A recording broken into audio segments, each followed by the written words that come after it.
And we're also expecting more executive action from President Donald Trump today, this time dealing with defense issues in the military.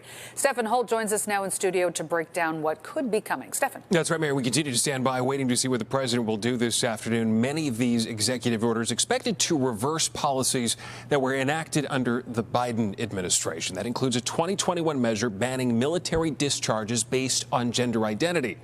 That order would also bar the use of identification-based pronouns in the Department of Defense.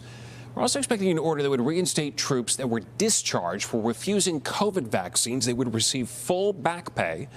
The president also wants to end diversity, equity, and inclusion practices in the Department of Defense and Homeland Security Department, including reviewing the curriculum at U.S. military academies. The president also wanting the U.S. to create its own version of Israel's Iron Dome missile defense system that we've seen used during the Israel-Hamas war.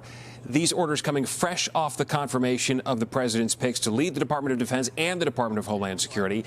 New Defense Secretary Pete Hegseth started his first full day at the Pentagon today.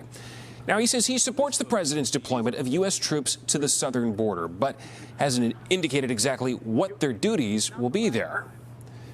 Military is barred from law enforcement activities in the U.S., but the president could invoke what is the Insurrection Act and the Alien Enemies Act to essentially override that rule.